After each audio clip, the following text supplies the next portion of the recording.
આના પહેલાંય તે એક આવો કિસ્સો બની ગયો છે કે એક છોકરો આખી રાત રહ્યો હોસ્ટેલમાં અને બીજે દિવસે એક છોકરી જોઈ ગઈ તો એને રાડ પાડી, એને ગળચી દબાઈ દીધી, તોય તે આવડો આ મુદ્દો 2 દિવસ 3 દિવસ ચાલ્યો, પછી ન્યાન્ય પતી ગયો કે ના એનું કંઈક બોયફ્રેન્ડ હતો, આ હતું તે હતું, એના લીધે પતાઈ નાખ્યું. અને પાછું મેસમાં પણ જમવાનું કંઈ સારું નહીં આવતું આનું લોકો.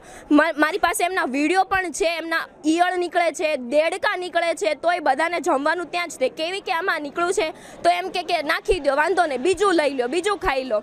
અને આવું બધું કંઈક લપ થઈ આ છોકરો આવ્યો એના લીધે ઝોમેટો બંધ કરાવી દીધું, સ્વિગી બંધ કરાવી દીધું, ટિફિન બહારથી આવતા બંધ કરાવી દીધું. અમારે જમવું તો જમવું ક્યાં? 6 વાગ્યા પહેલાં કોઈ વસ્તુ આવી જ ન કે તો અમારે 6 વાગે તો રેસ્ટોરન્ટ ખુલે તો અમે ક્યાંથી મંગાવીએ? અને બપોરે અહીંયા કોલેજ ચાલુ હોય તો મંગાવી તો એ તો આવતા તો વાર લાગે ને અમે ક્યારે જમીએ? એ લોકોને કંઈ પ્રશ્ન જ નથી એમ. અને આવડી આ છોકરી મરી ગઈ છે તો તે જોવા નથી આવતા. એ ડૉક્ટર છે તો એટલું તો જોવા આવે કે નહીં કે હા કે આ છોકરી મરી ગઈ છે, આમ છે તેમ છે. અમારે સિનિયર આવીને જોવે છે આવું થયું છે તેવું થયું છે એમ, અને બેઠા બેઠા હસતા હતા એ આવું થયું ને એમની છોકરી મરી ગઈ તો શું થાત?